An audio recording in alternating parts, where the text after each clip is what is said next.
Good morning, everyone who has joined here for this wonderful topic, diseases of external ear. So the last class was a little bit boring, where we saw about audiology. There is a bit remaining in that topic also, which is vestibular physiology. I have planned it to deal that topic along with the inner when we are seeing with the diseases of the inner ear, so you could understand properly.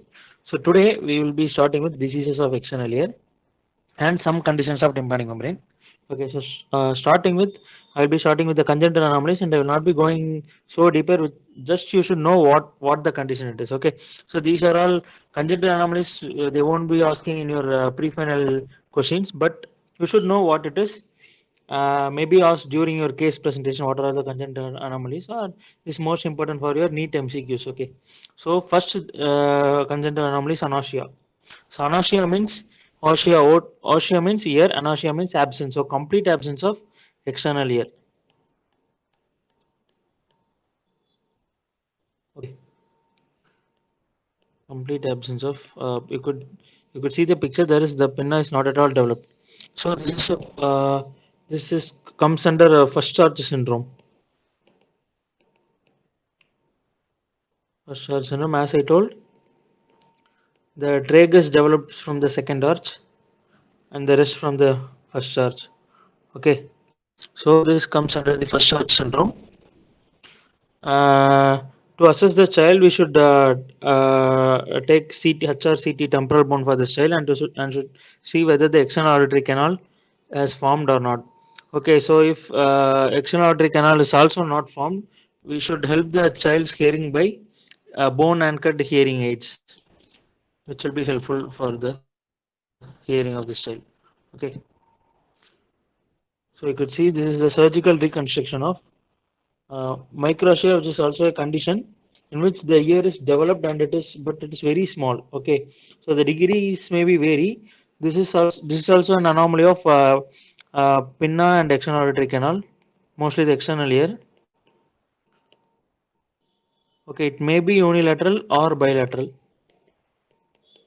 both side also. So the child usually presents with hearing loss.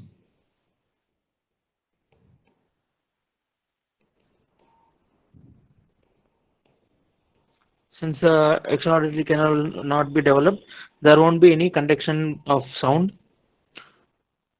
and you could see that the surgical reconstruction has been done using the rib cartilage grafts. Okay, so the pinna can be reconstructed in the normal ear, like normal ear. Okay, so this is the near total reconstruction of the external auditory canal and the pinna.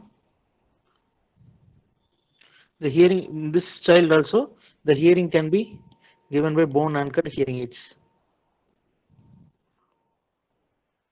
We will see the hearing aids and type of hearing aids when we are seeing about the implants and other cochlear implants and other things. Okay, so this is the bone anchored hearing aid which has been fitted in the mastoid bone. Okay, so we will deal it in detail about when we are seeing about the hearing aid. And this is cryptasia. Cryptasia means the upper part of the external auditory canal is embedded inside the temporal bone. Okay, this is not so common, but it is some of the variations of the congenital anomalies. The upper part of pinna, which is embedded in temporal bone.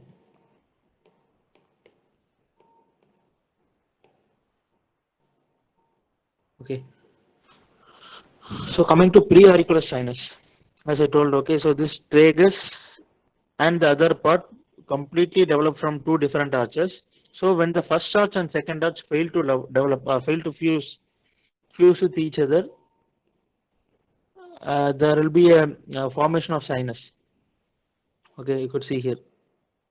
So this is the preauricular sinus. This is the exact location where the sinus will be, and if the sinus gets frequently infected, it will lead to periauricular abscess.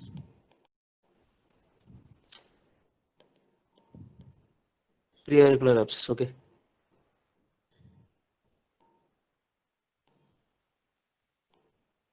So the patient foul smelling discharge.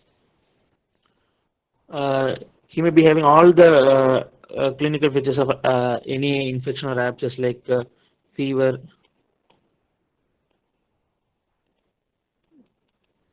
foul smelling discharge from the sinus,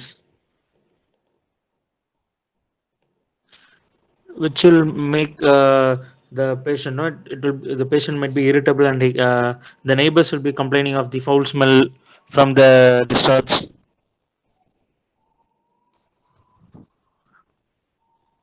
So this is the surgery has done for the preauricular sinus. The treatment is if it is acutely infected, you should go with antibiotics in case of acute infections. And once the infection subsided, you should go for surgery. Surgery is the sinus tract excision. Okay, so you could see that the preauricular skin has been retracted and the sinus has been excised completely. Okay. So this is another condition called keloid of the external ear or pinna. You could see here, right? A moss-like lesion. This is not a tumor, but this is due to overhealing of the scar or due to pricking of ear pricking. There's a common practice of ear pricking in our in the entire world, right? The females will be having a habit of ear piercing. Even the gents are also. Few guys are doing the ear piercing. So when it is done in the normal side, so this is the normal side of ear piercing in the lobule where there is no cartilage there, so there won't be any other complication. If it is pierced in any abnormal conditions, abnormal places, okay, in the cartilage, you could see the places, so it will lead to keloid. The patient usually complains of swelling in the swelling in pinna. It won't be painful. It is a painless condition.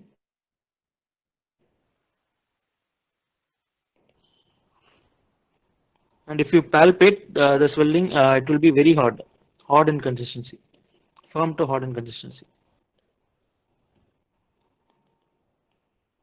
Okay, so this is cosmetic surgery. The mostly it affects the females who have a habit of ear piercing in the abnormal places. So since it is cosmetically disturbing, they will come to you. They should get removed this keloid from the ear. Okay. So first we will go with the intralesional steroid injection. Intralesional steroid injection should be tried. Usually triamcinolone acetate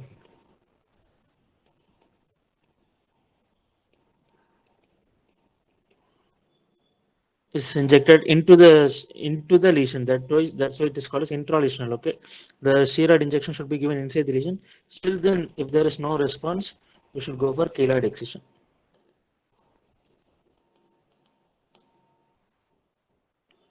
So this is also a keloid. You can see multiple keloid in the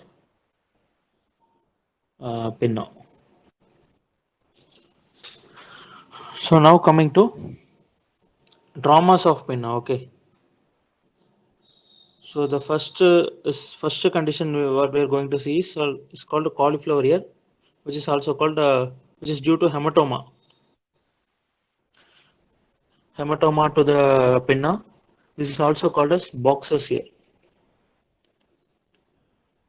This is because this is most commonly seen in boxers when they are fighting, when the uh, cartilage is directly more prone for getting punches.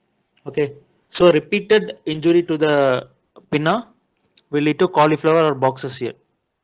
Okay, so this is the most common traumatic condition.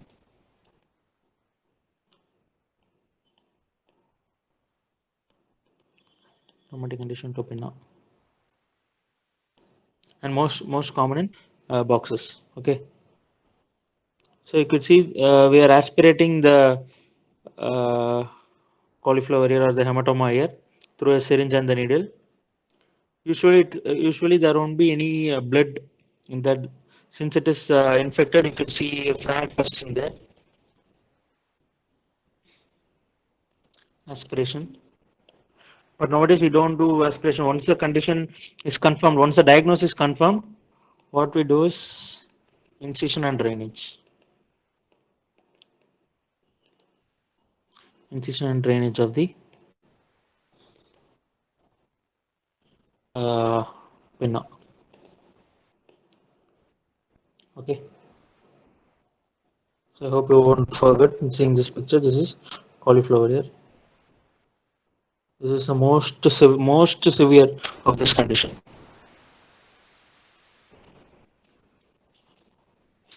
And this is perichondritis.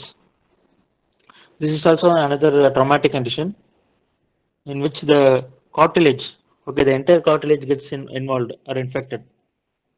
You could see the cartilage has been malpositioned. This is a sequelae where the entire total cartilage has collapsed.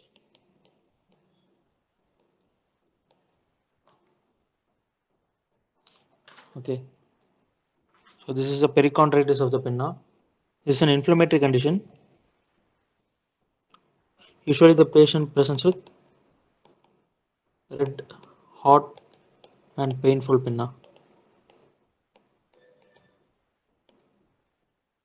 Pinna is usually most painful. You cannot even touch.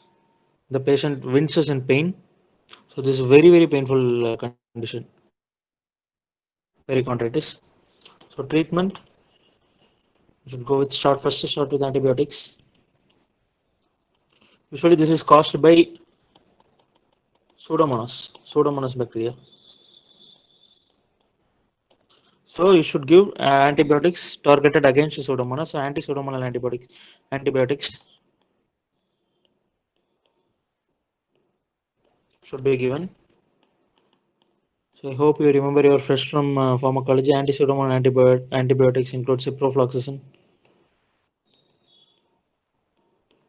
third generation cephalosporins.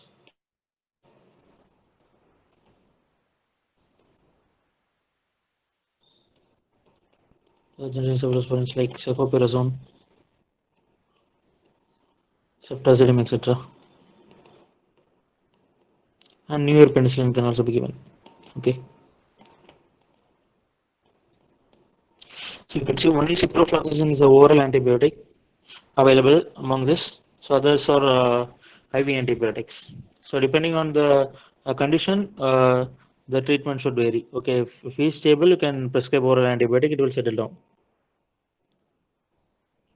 So the next condition, we have completed the most important, we have not completed the entire conditions of the pinna, but the most important that you people should know regarding pinna, and we are going into the external auditory canal. Okay, so the external auditory canal, the most, I already told you while we are dealing with the anatomy of the external auditory canal, the external auditory canal is divided into cartilaginous and bony. I hope you remember. So this is cartilaginous outer, this is inner, and only the cartilaginous part is having hair follicles. So when the hair follicles get infected, it is called as furuncular folliculitis. So this furuncle is limited only to the cartilaginous part of the external auditory canal. Okay, so you could see the condition, you could see the hair follicles here. So this is how a furuncle will look like. It is, this condition is also extremely painful. Okay, so point here, the patient winces in pain. This is extremely painful.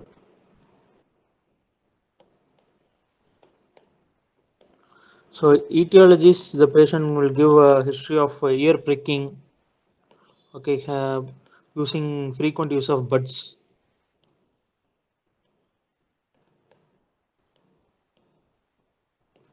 Frequent use of buds. These are all the predisposing factors for this furuncle. This is most common, very common conditions you will see. You could, even your relatives or anyone, at least I think you would have encountered this in your among your friends or your relatives or anyone. They will ask you treatment. Being your doctors now, you just completed second year, but they don't know. They are not worried about that. Okay, once you enter first year, you are all doctors, and they want the exact medication for them. So yeah, we people definitely don't know the drugs or conditions, but we have to manage them like as we know everything. So before we Google it up, even everyone are Googling, seeing the net, and they are aware of what condition they are suffering from. So for that we should know this common. These are all the most common clinical OP diseases that you will encounter in your day-to-day life. Okay, so you should never forget. Once you see the external aortic canal, this furuncle looks like that. Okay, in the hair follicles, among the hair follicles, there will be a small pus pointing if it is too infected. So the etiology will be ear pricking and frequent use of buds. Okay, so when the ear is pricked, the epithelium of the skin will get distorted, and the bacteria from the skin will go inside the wound and gets infected. So the most common organism is staph. Okay, Staphylococcus, any folliculitis, furuncle skin infection. The most common organism responsible is Staphylococcus. So clinical feature, tragus sign will be positive. Tragus sign, once you press the tragus of the patient, he will experience severe pain. That is called tragus sign, positive. Okay. So there will be on also pain on any movement of jaw while swallowing, mastication, any movement of jaw, and touching the pin also will be painful. So coming to the treatment, so since this is staph infection, antibiotics against staph.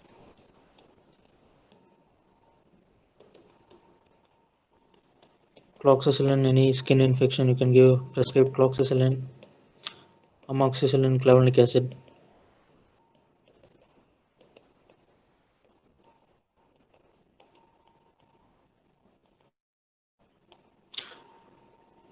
Okay. So never forget furuncle. So next is otitis externa. Otitis externa, this is also called. So furuncle is localized otitis externa. Okay. So it is localized only to the external one third. So this is also called diffuse otitis externa, or it is also called as tropical ear, or phimosis. It has many.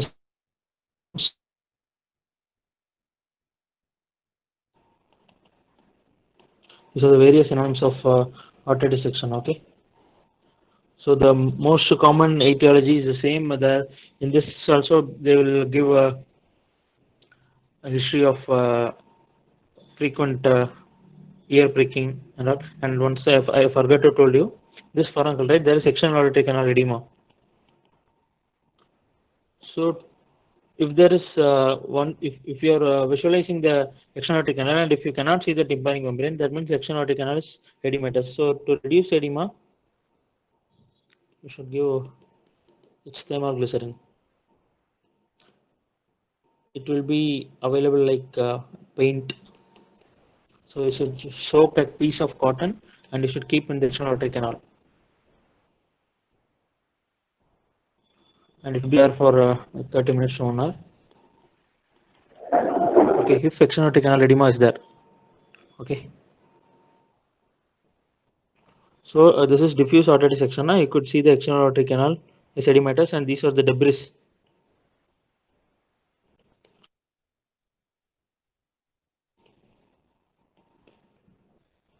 Okay. So diffuse edema of external aortic canal, erythema, discharge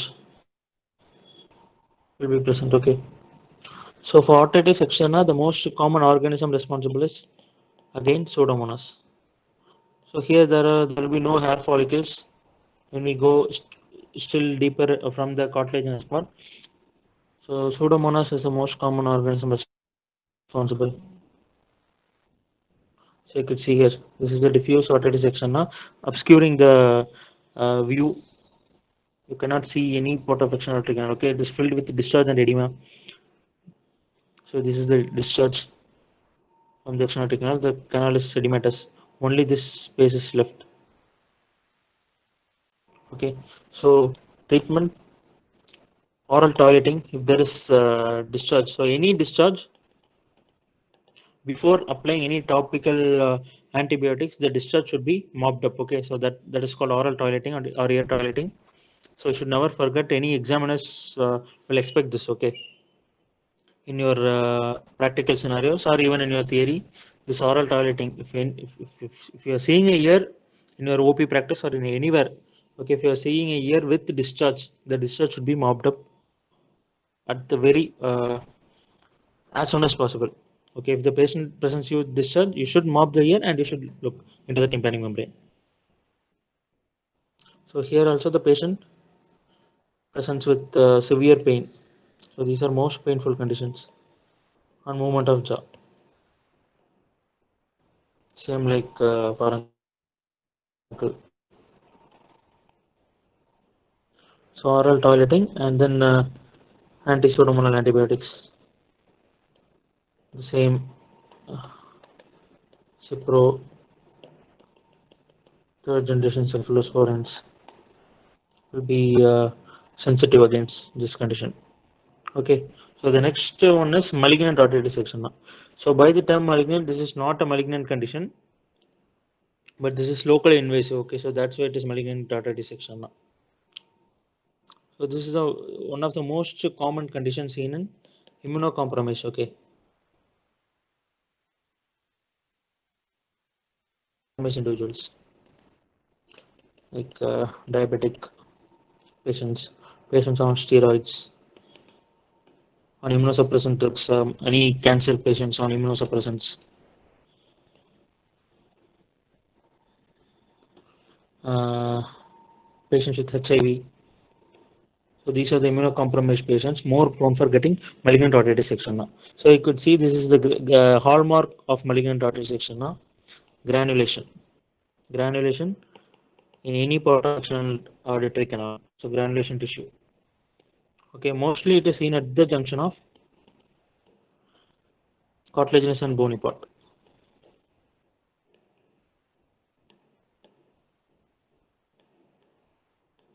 So okay, so malignant artery dissection. This is also called as skull base osteomyelitis because this condition erodes the bone. So this very painful condition. The patient also experiences severe pain, and the bone surrounding the area will be eroded. So this is called as skull base osteomyelitis. The infection will spread into the skull. Okay, so you could see the granulation here, the external aortic canal, and the external aortic canal is edematous.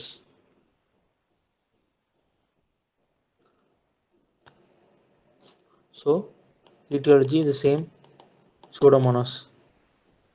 So middle ear infections, most common organism is Pseudomonas. This is the most common organism responsible in immunocompromised patients. Okay. So diagnosis, since the bone is eroded, okay, so the diagnosis by technetium 99 bone scan. So this will pick up osteoclastic activity, and very soon we can diagnose the bone erosion through this technetium 99 scan. So this is very important for diagnosis. Okay. On clinical features, the patient presents with pain, as I told, granulations, and do you remember? So when we are seeing anatomy of external aortic canal in the cartilaginous part, I told there are some fissures, the fissures of Santorini. Okay, so through that any infection will spread into the skull or parotid gland. So through these fissures of Santorini. So any anatomy is just not only for anatomy. You should apply it while we are while you are studying any pathology or anything related. The anatomy should be applied everywhere. Okay, so there is skull base spread of malignant artery dissection. So it will lead to facial nerve palsy.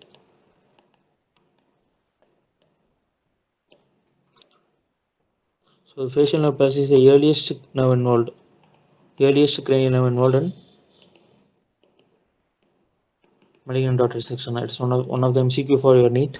Earliest cranial nerve involved in malignant artery dissection. Okay. So I told diagnosis by technetium 99 bone scan, and coming to the treatment.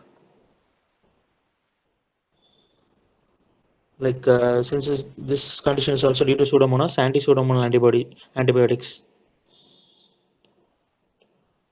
but the duration varies.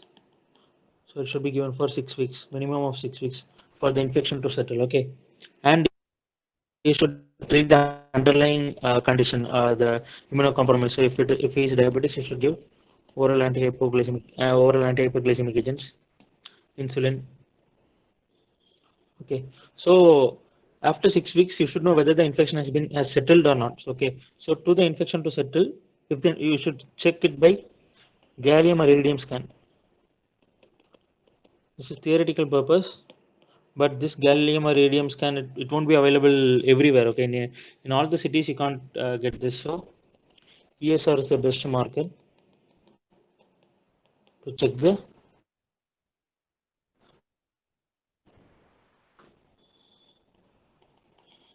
So malignant artery section is one of the important short notes for the pre-finals. So don't forget, it is also called as skull-base osteomyelitis, most common in immunocompromised patients. So the hallmark of this malignant artery section is granulation tissue. Okay.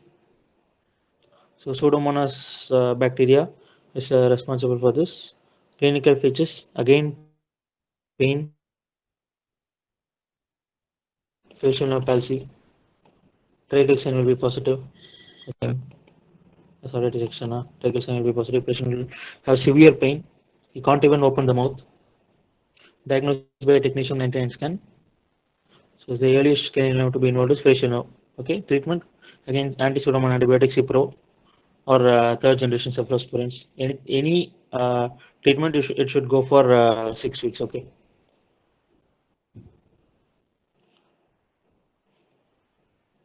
So next condition is automycosis.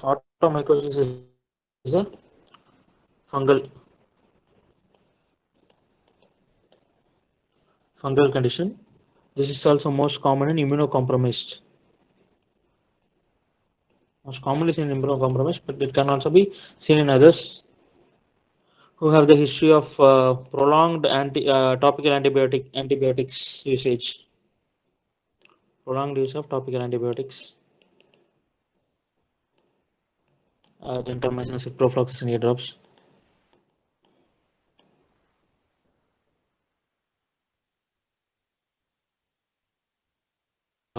Oil, oil inside the ear. Okay, some people, if they have any ear pain, they have the habit of putting a few drops of oil, coconut oil inside there. So oil is a good medium for fungus. Okay, fungus to develop. So frequent usage of oil should not be encouraged. So you could see this white cotton ball like so. This is candidial automycosis. You can see black moss like. So you could see the hyphae. This is aspergillus. The most common is Aspergillus niger. Among these two, Aspergillus niger is most common. Candida is most common in immunocompromised. Okay, so both are commonly seen in individuals, but Candida is very most commonly seen in immunocompromised. Among immunocompetents, most commonly seen automycosis is Aspergillus niger. Okay, so this is the fungal otitis section. Now, as I told, etiology is excessive oil using or topical antibiotics. So organisms Aspergillus niger. So it will look like wet newspaper appearance. When once the fungal materials have a bacterial superinfection, if it is mixed with discharge, it will look like wet newspaper appearance. Okay. Candidial atomycosis, the appearance will be cotton wool.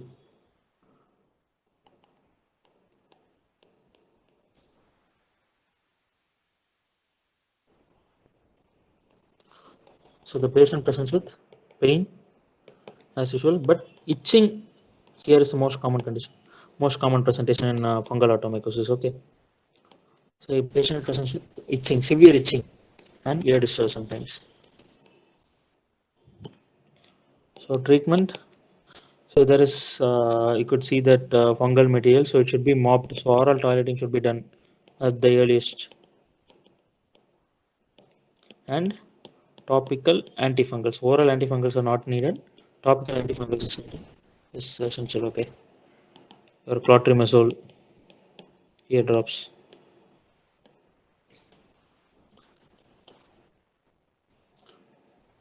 So oral antifungals are treated. Clotrimazole ear drops should be given, and oral toileting should be done at the earliest. Okay. So the next condition we are going to see is ear wax. So this is one of the common condition that people present with. Okay, so you could see that impacted wax obscuring the entire external auditory canal. So once the auditory canal, external auditory canal get obstructed, patient usually presents with hearing loss. He could not hearing loss or blocked sensation of the ear. Complaints of he cannot hear properly. Okay, you could see here the wax completely obstructing the external auditory canal. You cannot even see a tinge of tympanic membrane there. So the sound will never get conducted. So wax is produced by the ceruminous glands.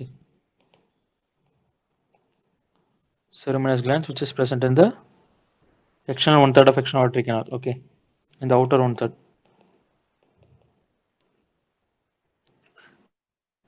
The wax contains the secretions from the ceruminous glands plus desquamated epithelium. Desquamated epithelium. So this constitute the wax, the ear wax. Okay. So the patient usually presents with ear block. If it is so impacted, if it is so hard, he may also have pain, pain in the ear. So treatment of ear waxes. If the wax is so hard, you should give wax solvents. For this wax, uh, this wax is so hard, right? So you cannot remove all of a sudden. It will cause a severe pain. So the wax should be made soluble for remove, easy to remove. So that you should give wax solvent. Like coconut oil can be given with your homemade preparation, coconut oil, or wax solvent drops are available in the market. Okay, Otorex, many wax drops are there. So the wax solvent should be prescribed for 3 to 4 days, and then uh, the patient should come back for removing. So for removing the wax, you can use instrument or syringing. Okay, so syringing is most commonly done. So you see this is a syringe used for removing wax. Okay, so for syringing, if this syringe may not be available in everyone's house, it is available only with the ENT practitioner. So a 50 ml syringe, normal 50 ml syringe in the wart can be used. So the water should be of a body temperature. Okay, so the water should not be so cold or so warm because it will cause caloric stimulation. So we will see the test of vestibular function while we are seeing the vestibular physiology. So if the water is cold or warm, it will lead to caloric stimulation and it will lead to vertigo and nystagmus. Okay, so the water should be of body temperature.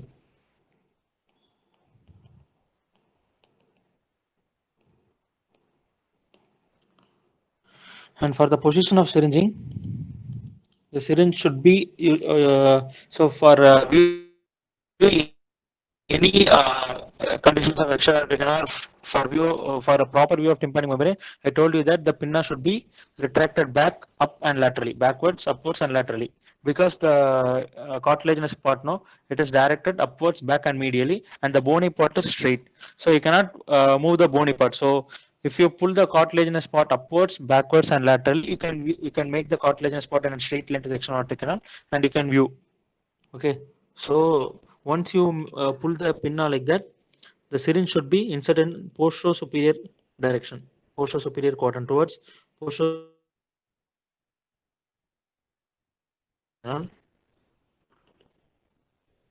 and the water should be flushed of not of a very high speed, medium speed. Okay, if you push the water in very faster way, it will lead to perforation of the tympanic membrane and other complications. Okay, so syringing should be done very gently,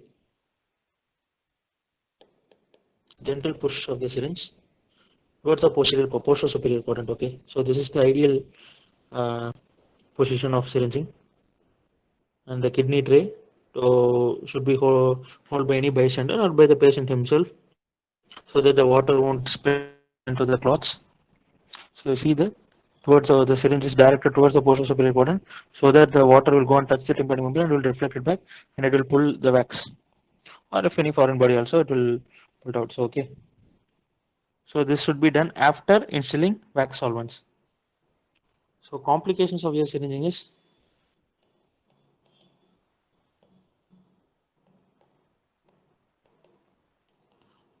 so if you are not doing gently and if you are doing very forcefully, it will lead to perforation.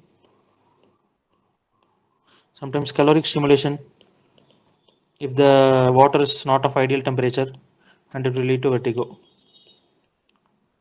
Okay, so syringing can also be done for foreign bodies. That's also can be done for foreign bodies. Foreign bodies in the air. Okay. So contraindication. In which conditions you should not do air syringing, that you should know. Okay. So if you are practicing, if a patient comes with wax or if a patient comes with any foreign body, all of a sudden you should not take the syringe and water and you should not push. Okay. So before that you should evaluate the tympanic membrane. So if any perforation in the tympanic membrane, syringing should be avoided. Okay, because perforation, if there is perforation, if you are pushing the syringe, the water will push the foreign body or wax further into the middle layer. Okay, into the middle layer, and if it will spread the infection, local infection into the middle layer, and it will lead to otitis media. And in foreign bodies like vegetative foreign body, any seed, okay, any vegetative foreign body, usually peanut seeds are most common foreign bodies put inside the ear by small children. Vegetative foreign body, because the vegetative foreign body will swell and it will lead to entire obstruction of the external aortic canal. So, and button batteries, small batteries in watches you would have seen, right? So, if you are syringing in case of a button battery, it will lead to leakage from the battery and it will lead to local necrosis. Leakage, which will lead to local necrosis. Okay, so these are the contraindications for. So you should know perforation. In case of perforation, you should never attempt syringing. You should remove the wax by instrumentation, vegetative foreign bodies, and button batteries. Okay. So the next condition is herpes zoster oticus. Okay. So this is the viral otitis section now.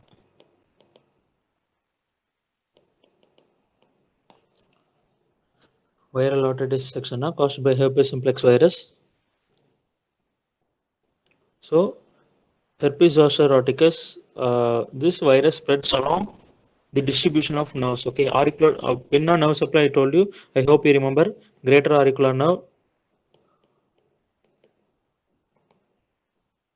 lesser occipital nerve, auriculotemporal,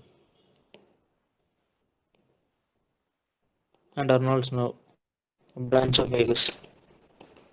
So okay, so this herpes zoster most commonly it spreads along the distribution of auriculotemporal nerve.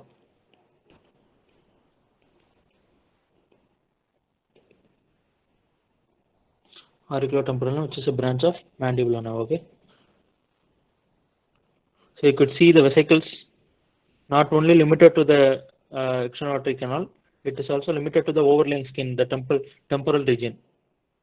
Okay, so these are the vesicles. So clinical features: patient presents with area of distribution of these auric,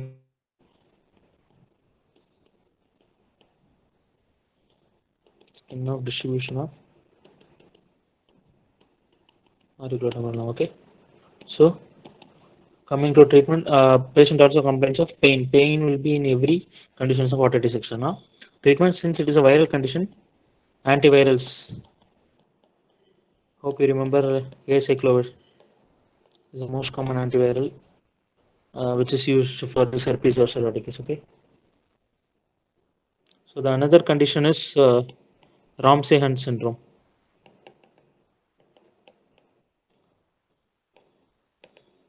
So Ramsay-Hunt syndrome is the reactivation of varicella zoster. Okay. Reactivation of varicella zoster. The virus will remain dormant in the geniculate ganglion, and once it gets activated, geniculate ganglion is a ganglion of facial nerve.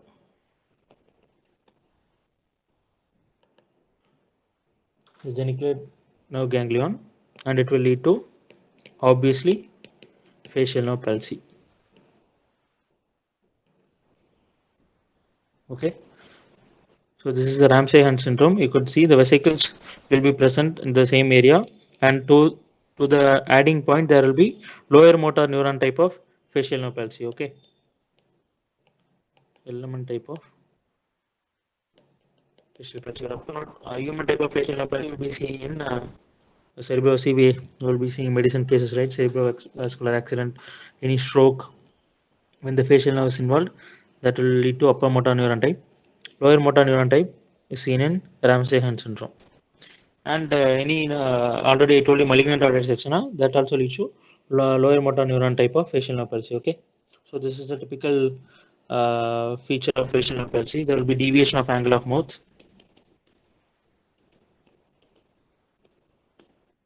You will see the facial nerve and facial nerve palsy once after completing this middle layer.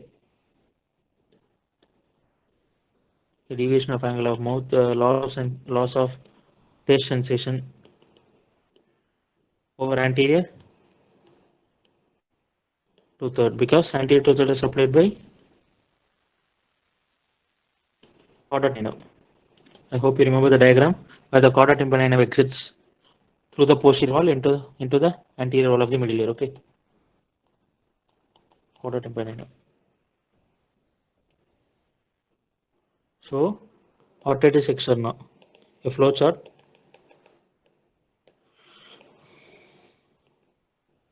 Bacterial, which is the most common type of otitis externa, fungal and viral. Bacterial, most common is by Pseudomonas, treated by Cipro, third generation cephalosporins. Fungal otitis externa is called as automycosis by Candida aspergillus. Treatment by topical antifungals. And viral, herpes zoster oticus.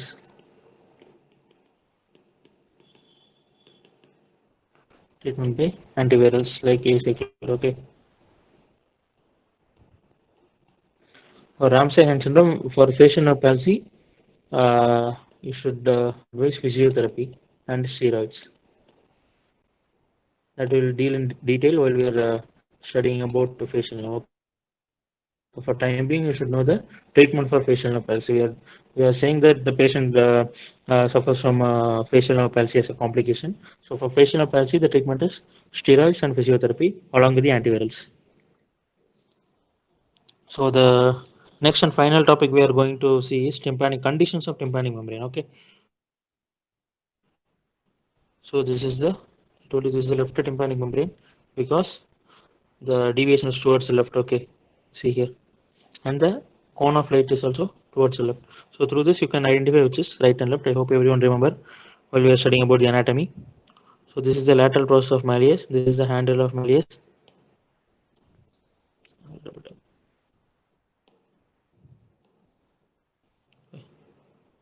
This is the antero-inferior quadrant. So this is the normal tympanic membrane. This is how the normal tympanic membrane look like, and the tympanic membrane has uh,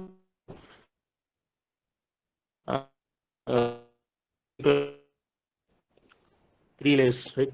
Cuticular layer, fibrous layer, which is the middle layer, and the inner mucous layer. Continues with the mucosa of middle layer. This is continuous with the external skin of the external auditory canal. This is the middle fibrous layer. Okay, so this you should never forget. So first we will see with the traumatic perforation of the tympanic membrane. I hope you are well aware with the anatomy of tympanic membrane, the angles, the parts, the fibrous annulus, pars tensa.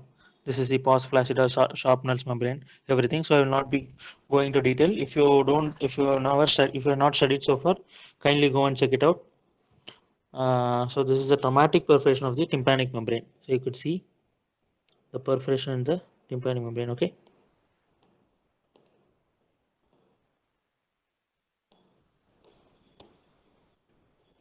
And the tympanic membrane looks so congested with the blood vessels. So this is the congested and appearance of the characteristic appearance of traumatic perforation. So etiology is any sudden slap or any hard slap on the uh, cheek or the ear. So you will encounter this normally when you are sitting in casualty, in your casualty posting is casualty OP or in any OP, a patient complaining or a husband or wife complaining of slap by their spouse. Okay, so this is very normal. You will see these cases. So perforation will be in any quadrant. So commonly it will be in the anteroinferior quadrant. Okay, so you could not see the cone of light.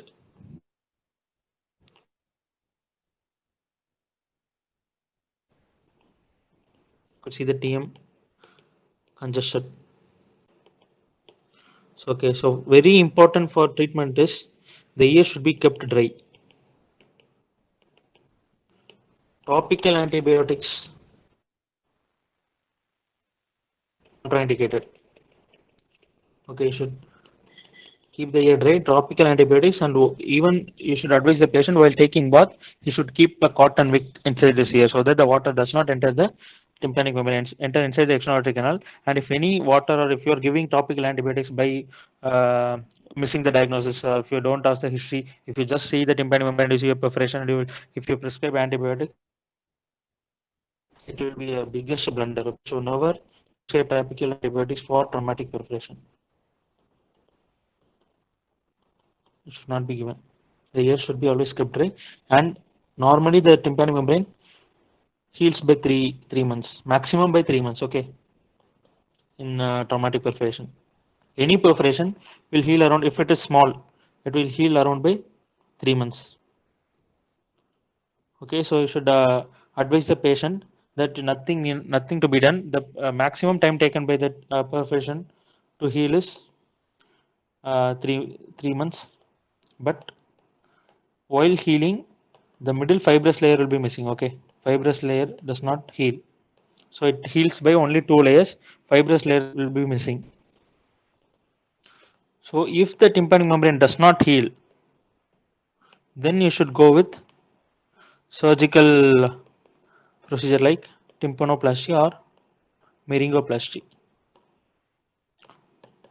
So the tympanic membrane is also called myring. Okay, so plasty means the correction of the perforation. And if there is discharge, if the perforation get infected, then you should prescribe topical or topical. And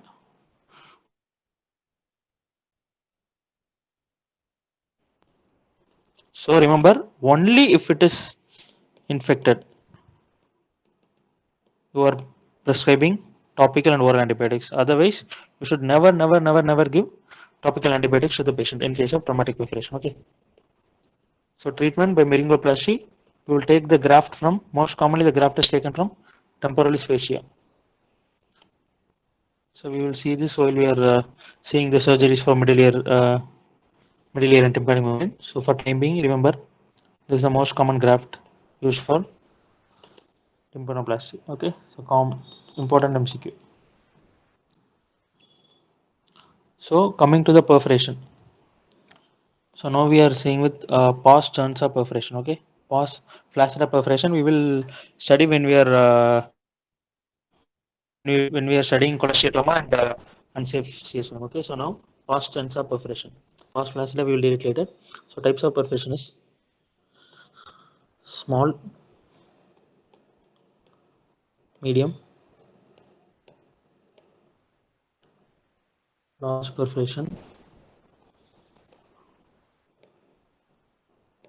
subtotal. So what is called a small perforation? The perforation involves only one quadrant. Okay, it is called as a small perforation. If it involves two quadrant, it is medium. If it involves three quadrant, it is large. If it involves all the four quadrants without involving the annulus, fibrous annulus. I told you. So this is the fibrous annulus. Okay, which the pause sensor get attached. That's why the pause sensor is so flaccid. You could appreciate here. Well, so this is the post and fibrous annulus. Okay, the thick and white structure. It forms a ring. It is deficient in the superior part. So if this annulus is not involved, this is called as subtotal perforation involving all the four quadrants. Okay. If the annulus is also eroded, it is called as total perforation.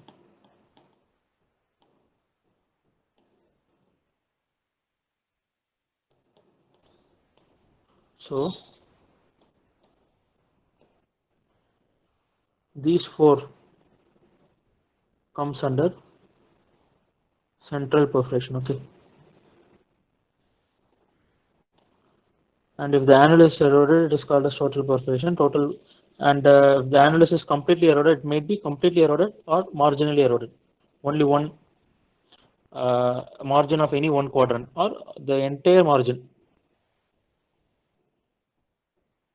So to be precise, perforation,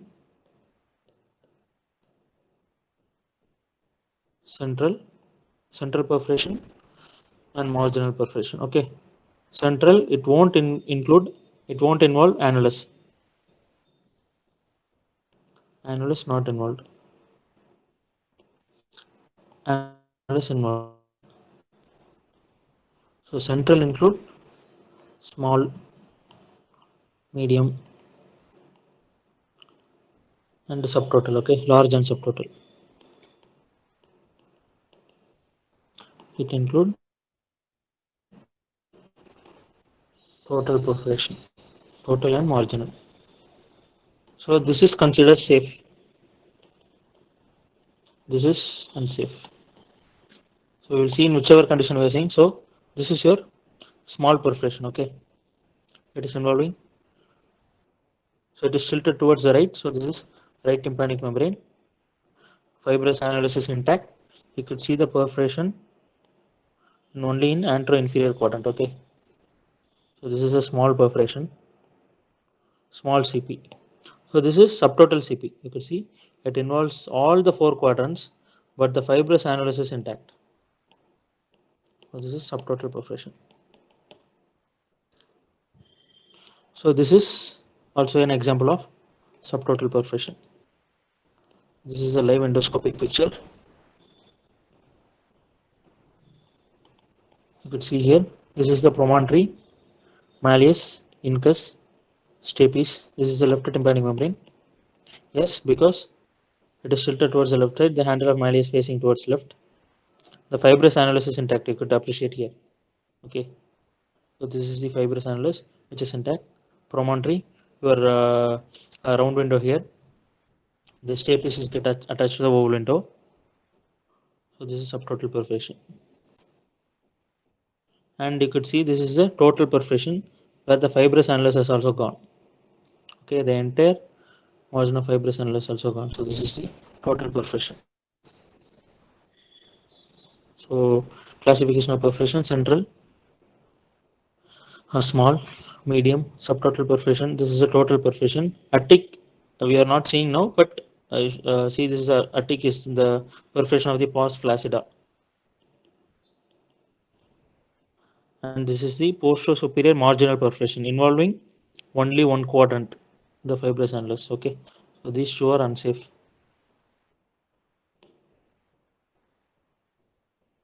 Okay, so and last topic remaining today is retractions of tympanic membrane. So before going to the retraction of tympanic membrane, you should know the normal anatomy of the middle ear and eustachian tube. Okay, so external aortic canal, tympanic membrane, middle ear, and the eustachian tube.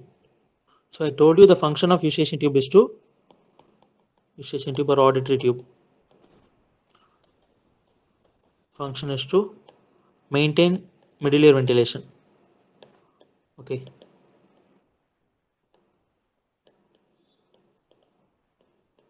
So when any condition, so the auditory tube opens into pharynx.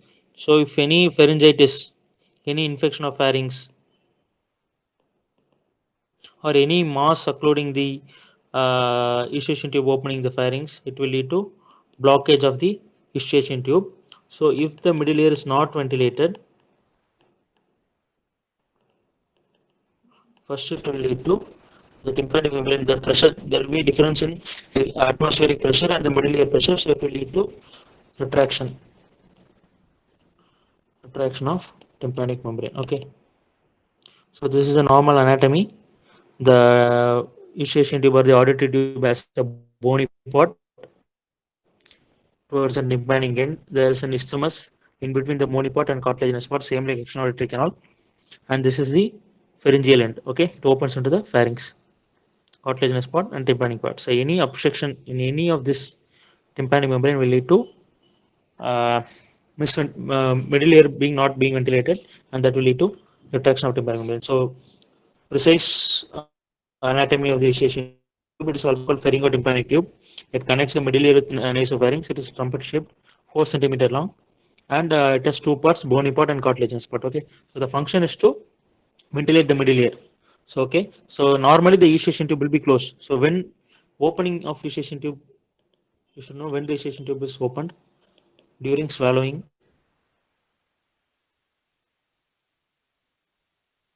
yawning. Even in this 1 hour class, many of few people might have yawned.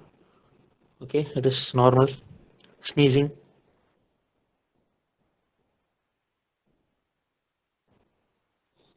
During these conditions, the eustachian tube will be opened. Okay, other times the eustachian tube will remain closed. So its function is to ventilate the middle ear. Okay, so the last condition we are going to see today is retraction of tympanic membrane. So when the eustachian, you could see here the tympanic membrane, there's you cannot appreciate the cone of light. Okay, the tympanic membrane looks dull. So normal features is dull tympanic membrane, cone of light is absent, cone of light distorted or absent.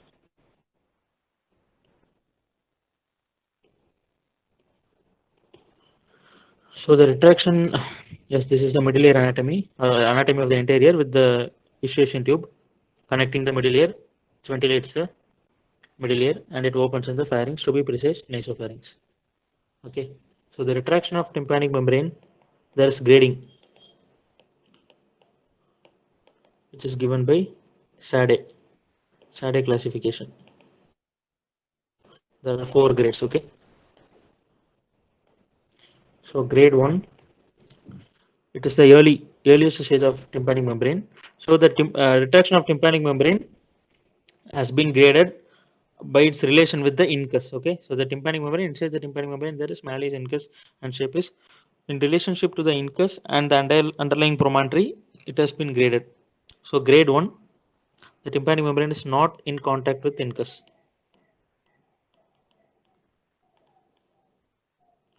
So this is during early eustachian tube obstruction. So this is stage 1. In this there is absent cone of light, absent or distorted cone of light.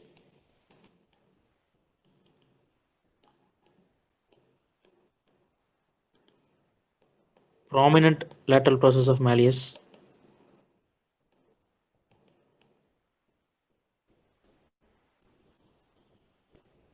And the malleolar folds. Okay, the anterior and posterior malleolar folds. So this is the anterior malleolar fold. Sorry, this is left tympanic membrane, right? So this is the left anterior, posterior. So this is the anterior malleolar fold. This is the posterior malleolar fold. So prominent sickling or prominent malleolar folds.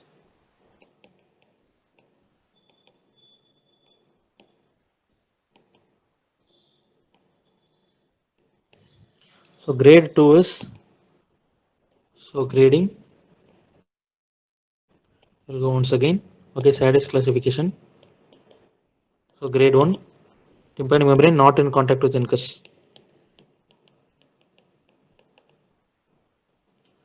Is during early eustachian tube obstruction. Hope you remember the cone of light absent or distorted. Lateral process of malleus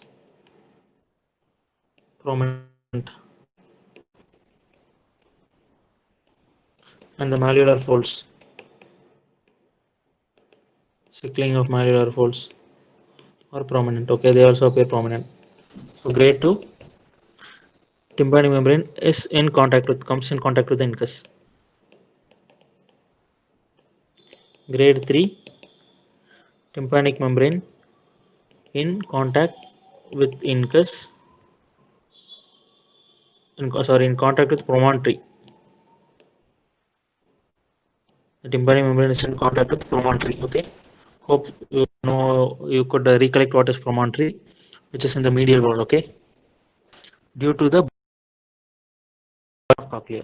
So you should never forget, whenever you are reading something, you should always correlate the anatomy and physiology. Okay, so then only you could remember.